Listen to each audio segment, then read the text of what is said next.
Hello everyone, and welcome to the podcast of English composer Andrew Downes. My name is Paula Downes. I am Andrew's younger daughter, and on today's show I am so happy to be chatting to organist Robin Walker following the release of his wonderful CD of organ works by Andrew Downes entitled The Forest at Dawn for Regent Records, recorded in the awesome Ely Cathedral in October 2020 by Miles Eastwood of Eastwood Records. Here are a few words from the composer. I originally wrote these works for organist John Bishop in Birmingham Cathedral, Robert Green in Hereford Cathedral, and Carson Kuhlman for the chapel of Harvard University in Boston, Massachusetts. I'm so delighted to have Robin performing on this CD. His playing is very beautiful, with great clarity and accuracy, and to combine it with the wonderful instrument and acoustic of Ely Cathedral is quite thrilling. I was so fortunate to be present at this recording at such a strange point in time. We were in the middle of the coronavirus pandemic. Music performances had screeched to a halt, along with theatre performances and sports matches. Gatherings of people, including choir rehearsals, were not permitted, and musicians were navigating the strange new world of Zoom rehearsals and online concerts. To be allowed out of the house and into the spectacular Ely Cathedral for this fabulous recording was a treat indeed. Following the recording, Robin and I chatted over Zoom and recorded it for this podcast, as well as for promotional videos which can be seen at andrewdownes.com. I will be playing tracks from the CD throughout this episode. You can purchase the whole CD as well as the sheet music at andrewdownes.com, where you can also read more about the works on a blog post by Andrew's wife and publisher, Cynthia Downes. I am now going to play Prelude from Andrew Downes' Prelude, Fanfare and Postlude. Here are a few words from the composer. Prelude, Fanfare and Postlude for organ. At the time, I was a theory tutor at what was then the Birmingham School of Music. John Bishop, on the other hand, was a very senior figure at the school, having recently stepped down from being principal for health reasons. I was therefore very flattered and somewhat daunted to be asked by John to write a piece for him. As an organist, John was something of a rarity, in that he could draw a full range of feeling and emotions out of what is, after all, a sophisticated mechanical machine. In addition, I knew that John was going to premiere the new piece in St Philip's Cathedral, Birmingham. The cathedral is a beautiful Georgian space with a perfect, not over-resonant and warm acoustic. So when I wrote the piece, I was able to draw on both these things to help me imagine the music.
Robin Walker has for over 20 years worked as organist, conductor and teacher in his native England, across Europe and the USA.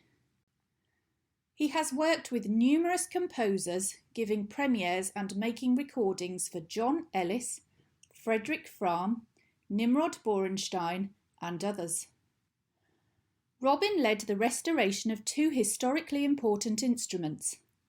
The 1734 Baroque instrument in St Giles in the Fields, London, and the 1558 Zeffirelli organ of the Badia Fiorentina, Florence, Italy, both where he served as organist. These instruments inspired his research into and recordings of contemporaneous music, both highly acclaimed. Robin's disc from St Giles, Bird to Blow, was featured on BBC Radio 3's Composer of the Week and also on Dutch National Radio.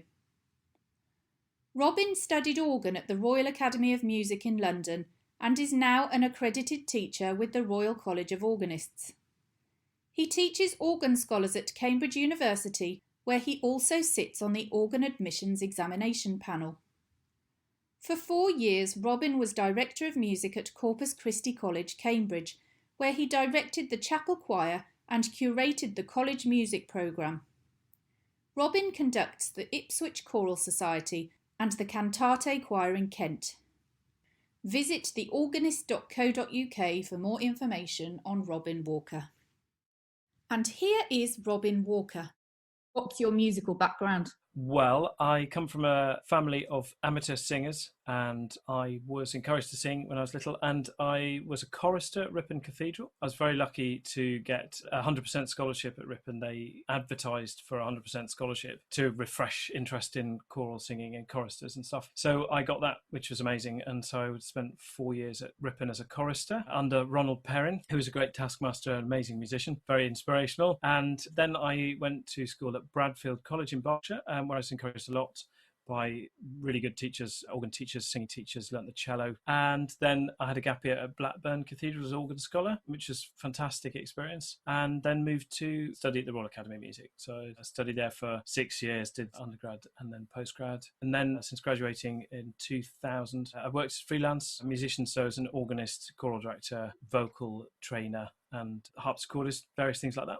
Yeah. Keeps me busy. Why did you decide to learn the organ? Was that because you were a chorister and you liked it? Yeah, I guess so. We were really lucky at church when I was little. We had a lovely organ and a good organist, and he used to use the organ really well. And I always found it really interesting. It's of this machine, this really fascinating instrument. And he was really nice. You know, he showed us how it worked and let me have a bit of a play. And then obviously when I was a chorister, it was an amazing instrument and a huge, great thing to play. This whole orchestra you could play on your own. And I was unfortunate in that my voice broke early. So from about January, February of my final year there as a chorister, my voice was starting to go, and obviously they needed to do something with me, so I started learning the organ. So that was really nice, and I got to practice the organ at the cathedral during choir practices and things like that. So can you tell me about your teachers then? So my first teacher, I guess, was the assistant organist of Ripon Cathedral, Bob Marsh. So he was the person who introduced me to it, got me going. And then when I went to Bradfield, I was lucky with two very good teachers who'd both studied organ and helped me get my organ scholarship at Blackburn Cathedral, where I had organ lessons with David Goodenough, who's the assistant organist there, and some organ lessons with David Sanger as well. He helped me get ready for my auditions at the Academy and various other places. And then at the Royal Academy of Music, my principal teacher was David Titterington, and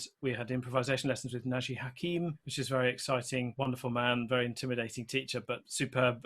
Keep remembering his lessons all the time. And then we were lucky with master classes with some of the most amazing people. So Dame Gillian Weir, Montserrat Torrent, Pete Kay, basically the list of the great and good of international organists, really. And then the teacher I had in my final year postgrad was Paddy Russell, who's brilliant. Yeah, I was very, very lucky. I mean, you go to somewhere like the Academy, obviously you get the best teachers in the world. That's the point. So really fortunate to have had access to some incredible teachers. Did you enjoy your time at the Royal Academy? Yes, I did actually. I really did. It's really tough. It's not for the faint-hearted going somewhere like that because, you know, you've got to do it every time. There's nowhere to hide studying in a place like that. And you're in a small group. So I think the largest number of people in the whole of the Academy academy organ department across 6 years of study was probably no more than 8 or 9 people at any one time, maybe 10 during the time I was there. So it's very few people, and you put it on the line every time you play. Yeah, it's tough. And you did a lot of freelancing during your time there, did you? A bit, yeah. You can't do too much, but yeah, I was playing in the church down the road, the Hine Street Methodist Church. I was the organist there for most of the time I was at the academy, and then doing some concerts, some choral accompaniments for choral societies and things like that. But you've got to be practicing a lot. So here is Fanfare from Andrew Downes' Prelude, Fanfare and Postlude.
there's a lot of joy in the music. The Prelude and Fanfare and Postlude is just great fun. I mean, really great fun. And I can imagine that coming out for parties and festivals and things. And it's great concert music. So it's going to really be interesting for audiences to hear. So I can't wait for concerts to start again, properly. And it's attractive music and it's enjoyable music to play and it's enjoyable music to work on. And I'm sure audiences are going to love it. So I just think it's a shame it hasn't been played a lot more. Sadly, as you know well, that's not unusual for music to get one or two performances and then sit in a draw. Yeah, hopefully this recording will get it out there. Yeah, hopefully. And the good thing about the music is it's not at the upper end of difficulty by any means. So it's the sort of thing that organists won't find intimidating. So that's really good, because there's a lot of people out there who are studying the organ to quite a high level as amateurs or semi-pros or whatever, and they'll find it accessible and usable. And so, yes, make sure it's available for sale to download, and then I'm sure people will definitely be interested. I think it is. It is. It's on the website, isn't it? Yeah. Yeah, and we just need to make sure that people know about that, and then they go and get it.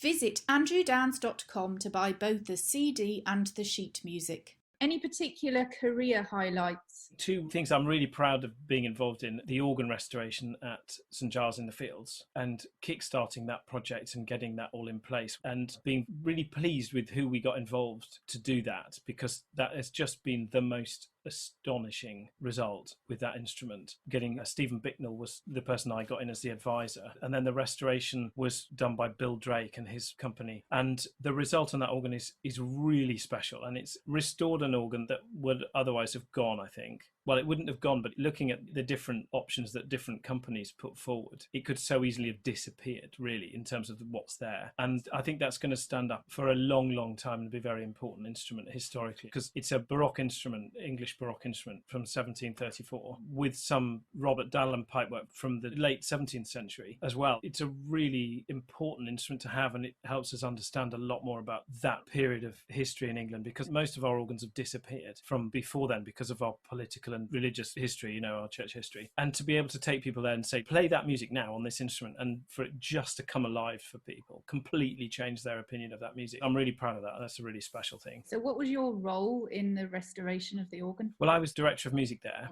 The instrument was there, but it was obvious it was feeling very down and spongy and old and a bit exhausted. But it was clear that there was something really special there. The casework is particularly interesting, and that is all period. And then we realised that quite a lot of the pipework was period. So I got a few people to come and look at this, particularly Stephen Bicknell, who wrote a very important book, The History of the English Organ. And he came to look at it and was really pleased to get in, because he hadn't been able to look at it before. And then he was gutted that he hadn't been able to include the organ in his book. So I knew he was onto something important then. And looking at the pipework, and he was really excited about the age of the pipework and the quality of the pipework, and came up with a very good way of acknowledging the different periods in history. So most of the instrument was built in 1734 with gathered pipework. So it was never built originally as a single instrument, which is interesting. So using older pipework that was in existence, and then some new pipework. But then in the 1850s, Bishop and Son, who were at that time one of the really leading organ builders in England, they did a restoration. Luckily didn't throw too much away. So the principal chorus is still there from the great, almost intact, and quite a few things in the choir.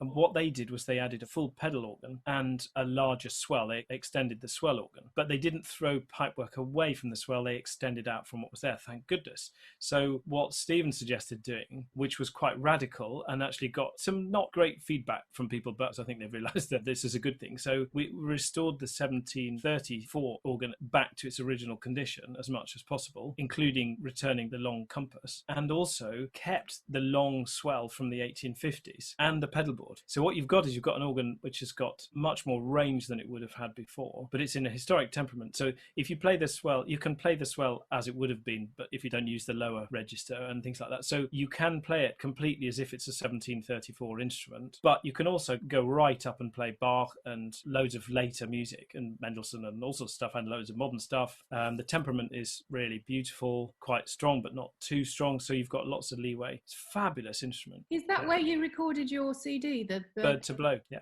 I just don't know if I've said this to you, but it's a beautiful CD. I've listened to it quite a few times. Oh, that's nice. Really beautiful. Thanks. Yeah, I passed it on to my dad as well, and he loved it too. Oh, great. I really enjoyed it. Really did. Yeah, it's an amazing sound, isn't it? Really is. In that disc, I only used the old organ, as it were. I think you can get other recordings which demonstrate the bigger instrument around it. The other restoration that I've been involved in was in Florence, in the Badia Fiorentina. So I was the organist there for a few years. And were you? when I was there, the organ there is from 1558, and it's by Onofrio Ceferini da Cortona, and we had that organ restored and had it restored back to its original temperament, which is a fifth common mean tone temperament, a really exquisite thing. That is very special, and to be involved in something like that is amazing and really extraordinary experience. And it's still got its original bellows and things like that, the proper the V-shaped bellows. You don't get those anymore, and the hand pump's still there, and the original action is all there and everything. It's just really amazing.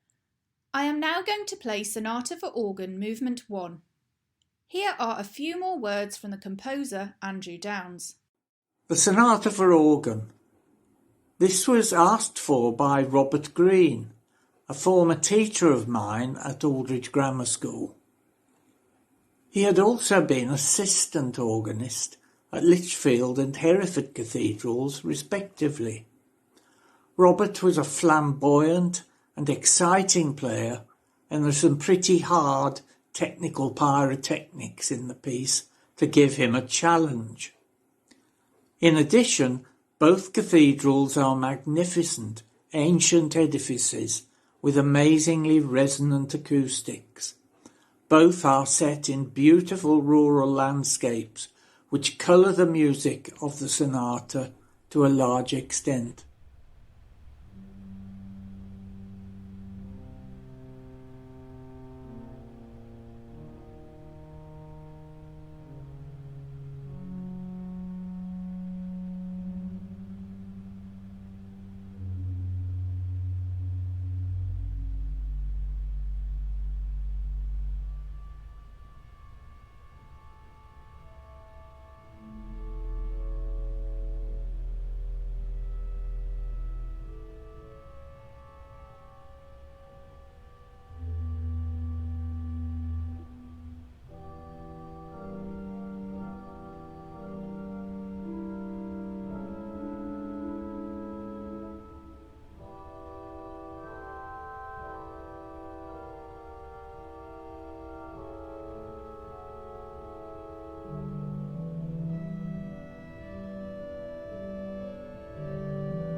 Why did you suggest Ely Cathedral as a possible venue for the recording? Well, Ely sprung to mind as a venue because, well, A, it's not very far away from Cambridge. It's our sort of nearest mega structure, isn't it, in a way? The acoustic is astonishing. And when I was looking at Andrew's music, I thought we needed that space. It's big music. It's music written on a big frame and it needs room to speak. And so I thought, well, we definitely need an acoustic to work with. And the instrument at Ely is really fantastic. I'd had the chance to play it a few times before, and it's got a real clarity to it, which is great. It's not a big, heavy sound. It's a very powerful sound, but it's a really clean and really athletic sort of sound for an instrument. And I thought that's really what we needed for Andrew's music. But it is an instrument, it's got all the toys on it. So it's got all the really big sounds, like the really big, loud reeds and the really special, expensive sounds, like the big celestes and the very low pedal reeds and things like that. Andrew's music is so symphonic and the scale of the music is so big that we needed a very wide palette of sound on the instrument. And I just thought Ely would just be the perfect match. And I think the results speak for themselves, really. So, yeah, really pleased. I just loved it when you could actually hear the sound waves going all the way down the nave and back again. You get this sort of... Yeah. I mean, when you're playing the organ, the room is just as much a part of the instrument as anything else. And when an organ works really well, it's perfectly in sync with the room. That's very much part of the organ builder's job, is to make that instrument have the smallest stop fill the room and the loudest stop fill the room, and all the different combinations work and get all the resonances to work. It's a really, really specialized and artistic creation, building an organ. And Ely is really successful in that way. So how did you find the organ to play? It's good organ to play. It's very interesting because as the player, often with the organ, you can't really hear what's going on. It's not very helpful because you end up buried in the organ, or you end up being deafened by one part of it and not being able to hear another part of it. And Ely is very much like that. So the organ in Ely is you're on the wall. So you enter it by going up a gorgeous stone spiral staircase behind the organ. And then you go into the console. And from where you sit, you don't get a direct sound of any part of the organ other than one part, which is right behind your head. So when you're playing that, you can hear it really loudly, or very clearly anyway. Other parts of the instrument, which are much, much louder to the listener downstairs, listeners probably 50 meters away, they get an entirely different vision of what you're playing. So at Ely, you have to play with headphones on, which mute the sound of the bit of the instrument that's right behind you, and the microphones are placed down in the church. So then you can get a better perception of what the balance is like and things like that. So that's very helpful. Of course, as soon as you put microphones in the room, then you've got another person's point of view of the instrument. So then you need to be working really closely with that person to give you good guidance as to whether the balance is that you think is right is actually working in the microphones, because those microphones aren't the same microphones you're listening through. So it's,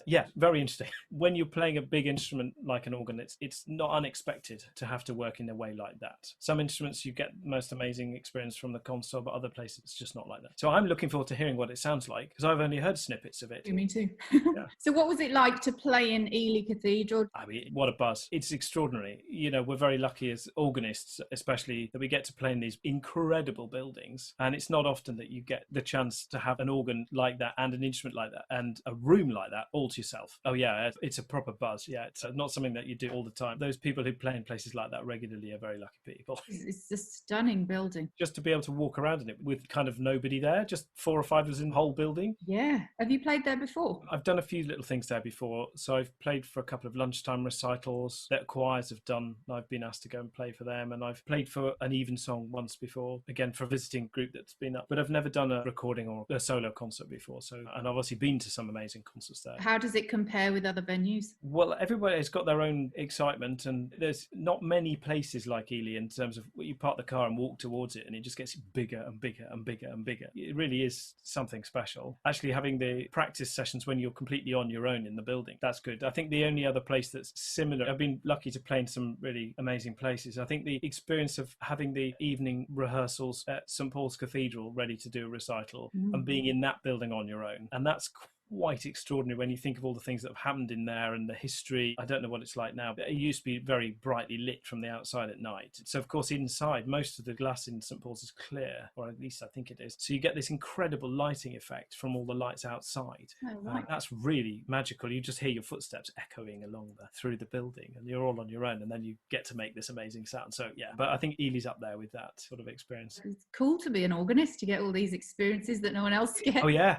We get to go to all sorts of places that nobody else gets to go. Oh yeah, I mean, it really bonkers. Yeah, when I was the organist at the Badia in Florence, it's a 1,000-year-old church, and the tower that belongs to it, the campanile, the bell tower, was built in 12 something or other, I think, which is nice because I can always find my old office on the historic woodcuts and things like that of Florence, because it's always there, a spike, a very thin tower. So to get to the organ, you have to climb that tower, which is quite cool. So you're going up a 750-year-old tower to get to your office. It's quite cool, really. And you get access to buildings. People just give you keys, and you think, oh, thanks very much. Very cool. Here is Movement 2 from Sonata for Organ by Andrew Downes.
why did you agree to do this recording? I was asked by Andy Arthur, who I know through Cambridge. When I arrived in Cambridge, I got in touch with a few people and said, hey, I'm here, I'm an organist and a teacher. And Andy very kindly got me involved in the teaching of organ scholars in Cambridge. And I know you got in touch with Andy and said, would he do it? Because obviously he's a fantastic organist and he wasn't able to do it. And so very generously, he recommended me to you. And well, I was keen straight away because Andy had asked me to do it. So I thought, well, if he's asked me, it must be a good thing. And also, I really love working with living composers and having the opportunity to explore music which, you know, isn't in the public eye as much. There's so much good stuff being written for the organ and has been consistently. It seems to be an instrument that keeps exciting composers, people who are organists, but also people who aren't organists and people who just sort of see this opportunity. I think there's something special about the organ for composers because you get to work on as an orchestra, but you only have to pay one person to play, which is good. So it's a different kind of approach, but you can explore lots of really big ideas on the organ, which because of the scale of the instrument, which is exciting. And the building as well. I mean, it's a special thing. I think the only other way you can do it is with a symphony orchestra to cover that kind of scale of music.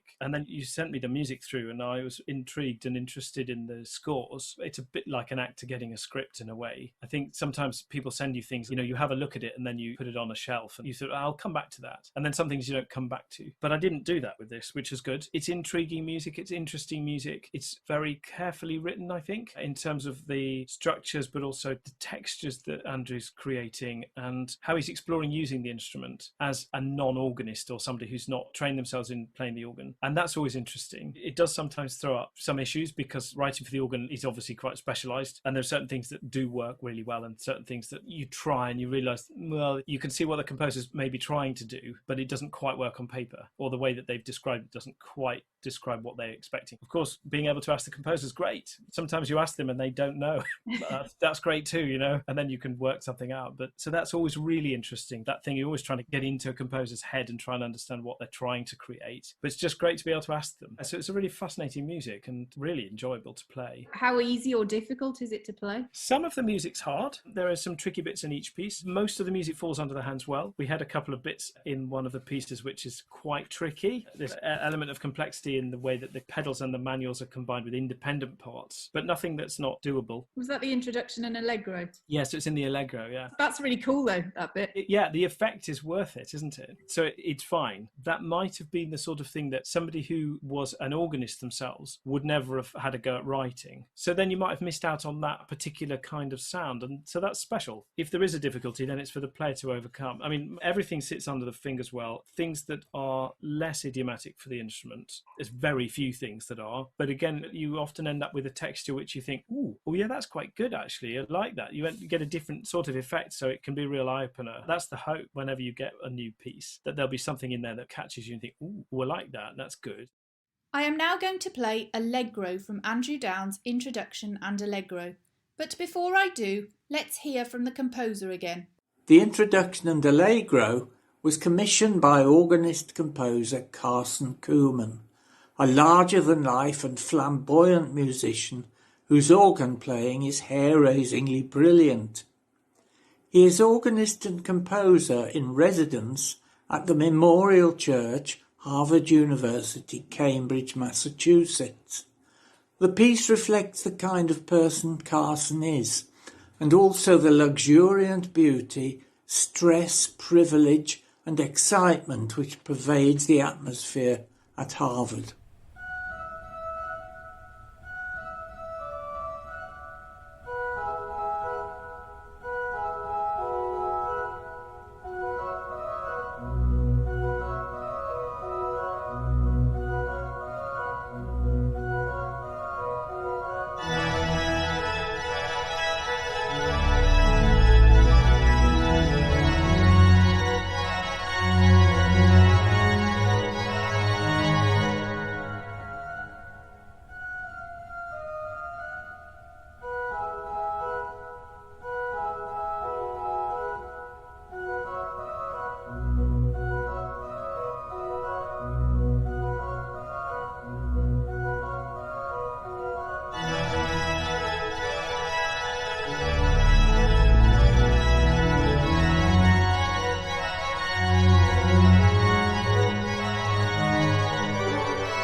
So how did you prepare for the recording? Well, clearly lots of practice. And that's been interesting because we've been living through lockdown and things like that. So it was a different kind of experience to normal, having a bit more space to think about it. So that was good. And time to absorb the music. Getting the notes organized is clearly the basic thing, but definitely very much an integral part of that is trying to understand what the composer really means by that. So the dots are all very well, but it's only code. It doesn't tell you what the music is in a way. It's just giving you the essential detail. So trying to really get a vision for what the composer's aiming for, not what the dots say, but what the sound that they're really imagining coming out is. I think that's always the really interesting thing as an interpreter. And playing music by somebody who isn't trained as an organist is always interesting because they make the organ do what they think they want it to do in terms of the stops that you choose, so the different sounds that you choose and how you combine those sounds, and the physical limitations or possibilities in terms of what the organ can allow you to do in terms of changing the sounds and the dynamic opportunities and things like that. The organ's an incredibly flexible instrument and very lyrical, very powerful, obviously. So a lot of our job as organists, as interpreters, is to try and picture those things as well. So orchestrating the music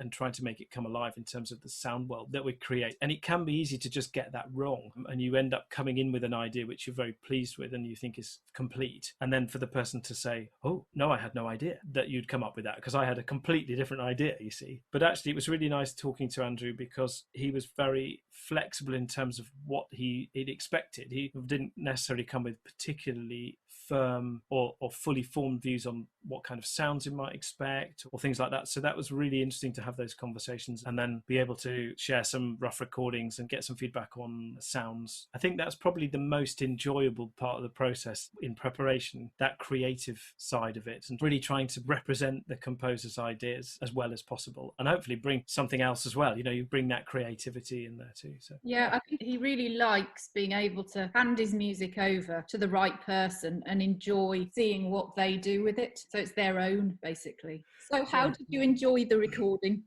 It was great fun. Obviously, it's hard work. You have to be focused. But I managed to create the space and time I needed around it. So that was really nice. I was able to make sure that time was really protected, get myself into a little work bubble, which was great. And so I was able to just be physically happy and mentally focused, which is good. Working with Miles was fantastic. And we were in good hands because I'd heard of him before by reputation. And so I was really excited to work with him. So that was good. And he found a good sound straight away, which is not easy, but that was amazing. And he was super calm, very detailed. That was really enjoyable. It's great working with a producer like that because to have that feedback is so valuable. It's really, really great. And to have somebody just spot little tiny things that you think, oh, you know, that would never have occurred to me, and just pick you up on things that you might allow yourself to get away with. You know, given a chance. Yeah, because when you're the player, you need some feedback, don't you? It's hard to just rely on yourself, especially when you can't actually hear what it sounds like on the recording. Yeah, quite. I took my recording box when I was there a few days before and recorded some things, and to be able to listen back like that, I mean, it's a discipline I've done since I was a student, but it's really helpful.